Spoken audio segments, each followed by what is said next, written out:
Hello, all my regular guys and pirates alike. I know you're all here. You guys have to make peace, like Pirates of the Caribbean. You know, you got those noblemen and you got the pirates, and you all come here to get your little carving of what's left over from those Thanksgiving slices. Deli slices, should I say, or sniffs, because we dished out another plus 3,000, 3,600 on Thanksgiving. All the pirates were happy. The regular guys were happy, but the pirates were really happy. And then you might say, but what about those Jets picks, Andy? Those weren't good. Do you understand that a few short weeks ago on Thursday Night Football, or whatever it was, Monday night or Thursday night, when the Bills played the Bucks, I gave a plus 3,300 parlay, and it hit. You'd have to lose 33 straight $100 bets just to be back at even. And then on Monday, I gave you a plus 625 or something. That hit. And now another plus 36. You'd have to lose 80 straight $100 bets. I can lose every single pick on a slate, and you should have a pirate smile ear to ear. So yeah, we got some more picks for you here on this Sunday. Extremely happy with how the last 7 days went. It's one of the beautiful things about football. For whatever reason, you can build up. You're way more likely to be a profitable pirate in the NFL than other sports. Like, I know what it takes to build up. I hit a plus 10,000 parlay myself on Thanksgiving. Plus 10,000. In the NHL, do you know what has to a goalie has to score? To hit plus 10,000 in the NHL, it's like a pirate's dreams come true in the NFL, and you can actually put that as the quote of the day. Pirates' dreams come true here, week 12 in the NFL. And I do have some picks for you here on this slate. There were a couple that stood out to me, and we're going to start at a very interesting place. We're going to start in Cincinnati with Pittsburgh. You got the classic case of fired offensive coordinator. We saw what that did for the Bills the following week, but we obviously know that the Bills had major offensive ability. I mean, we saw what they did to the Tampa Bay Bucks a couple weeks beforehand, so it's a little bit different saying, oh, this is going to be a blow-up spot for an offense that is seemingly incapable of blow-up spots. How much was Matt Canada responsible for that? We're going to find out, but one thing that I do have faith in is that Pittsburgh defense is going to be a nightmare for a career, not even a backup, like a reserve player to deal with. And if Pittsburgh keeps getting the ball, it's only going to be a matter of time before some of those props hit. And when you got that new offensive coordinator in his first game, stepping up to show what he can do, I think you're more likely to see a little bit of an offensive outburst from the Pittsburgh Steelers. And I'm looking at the props and I'm saying, well, that should be an over. Well, I think that should be an over. Well, that should be an over. We'll start with somebody who made you guys some money a couple weeks ago for, was it Thursday Night Football? But when it was the Titans and the Steelers, we were pretty on with most of that game. Deontay Johnson. I mean, we know how many targets he commands, and now with the potential of a new offensive coordinator in there pulling the strings, once again, we have such a low total on him. It's in the low 50s, and I gotta go over on Deontay Johnson. And across from him, you have Pickens. They claim things are being schemed up for him in this new system. Even if they're not, we know he has I have the feeling that they're taking a couple deep shots in this game. When you got that new offensive coordinator, he's taking shots to say, look, you made the right decision. Look, we didn't used to get plays like that. Look at the plays we got now. And some of them might be incompletions, but all my bets on this game, they hinge on the fact that the Pittsburgh defense is just going to keep getting the ball back for the offense. And I don't care if it's in the second half, since he's going to be tired and eventually just say, all right, just like you saw with the Jets yesterday. Great fight in the first half. Eventually, all right, we've had enough. Both of the wide receivers went over 100 yards. Now, we're not dealing with Tua. We're not dealing with Mike McDaniel's offensive system. This isn't Waddle and Hill, but regardless, same type of premise applies. You hold that ball long enough, everyone on the defense is going to be tired, which is why I also like the overs for the running backs. This is so crazy. I understand that it's like, wait a minute, both receivers are going to go over, both running backs are going to go over. All that can happen in under 200 yards. That's how low the totals are. We're talking about 230 yards of total offense, there's a chance that all four of those guys can hit. I know it sounds crazy, but I think if you go over on all four, I think you're hitting 3 out of 4. And if you need that fifth one, the tiebreaker could be like Jaylen Warren's over on receiving yards. But all the bets that I'm taking in this game center around the fact that I believe that the Pittsburgh defense is going to be able to get the ball back for Pickett enough. And in the second half, you're going to see a tired defense. And somebody on this Pittsburgh offense is going to be the beneficiary of all these repeated opportunities. And I'm going to go with those guys. The only thing I don't like in this game is when I see a spread so low and it's like, well, then just take the Steelers. So are we going to see some rat in the making here? Maybe we are in terms of the spread. Maybe there's a pick 6 by Cincinnati, something like that. Maybe there was some weird, wacky play, special teams, but I like the over on all those guys across. I know, but I'm going to trust in that new offensive coordinator scam that gets pulled along with the Pittsburgh D. So that's my assortment of bets in that game. Another game where I see potential opportunity for that Eagles game. The last time I'm going to take the over on DeAndre Swift receiving yards. And how about our guy, Devontae Smith, got it removed. We hit that over on longest reception for Devontae Smith. I'm going to be looking at those two guys again. But more specifically, you saw how many passes that DeAndre Swift caught over the middle and took for a little bit. There are more opportunities for other pass catchers than the big two guys, and they don't really have anybody that they can rely on. You're not relying on Julio Jones or Watkins or any of those guys. And I think that Swift can be a beneficiary of some more dump-offs because the Bills' defense, it's okay at stopping the run, just like Kansas City's was. And I think that will allow Swift to catch a couple more screens.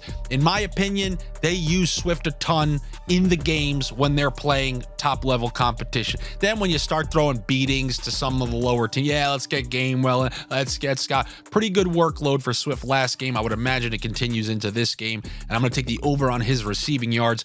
And we've started to see what we wanted to see from Devontae Smith. Now that there's not even a Goddard out there, I truly believe like they're going to be rolling triple coverage over to A.J. Brown, which is going to open up shots for Devontae Smith once again.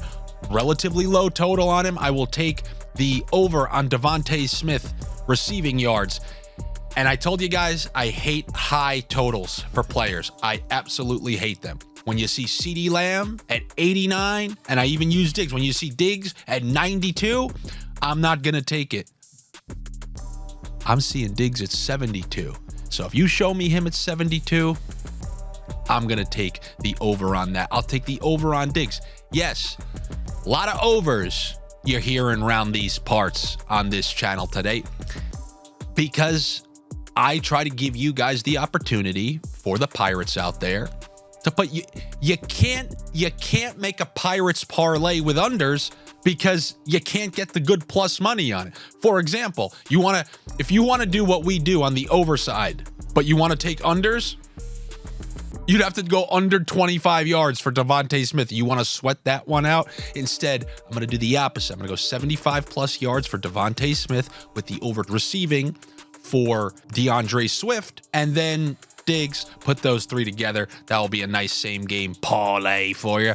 And if you want, I like adding the Bills at plus 3.5. I like the Bills. I think the spread is an even 3, so you know you're going to have to push a little bit to get a 3.5. But if I can get them at 3.5, you can put them together on Caesars, where your first bet's going to be risk-free up to $1,000 as long as you're a new user over at Caesars and over 21, and obviously located in a state or province where sports betting is permitted.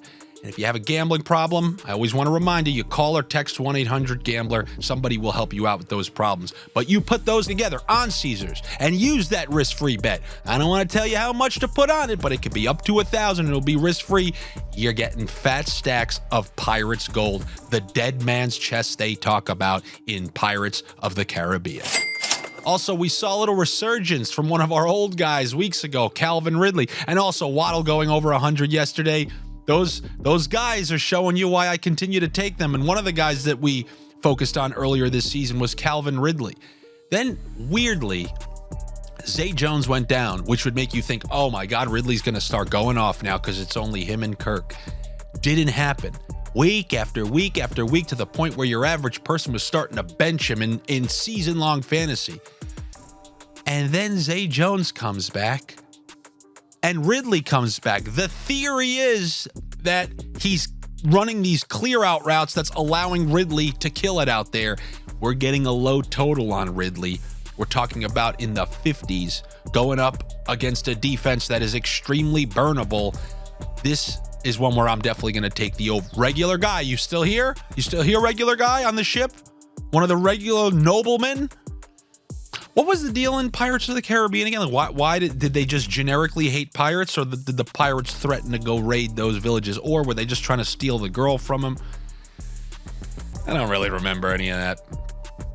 Anyway, I do know that Calvin Ridley is a good bet for a regular guy on the over, and for the Pirates out there, I fully will endorse the 75 plus for Calvin Ridley in that game, so he's another pick that I like there.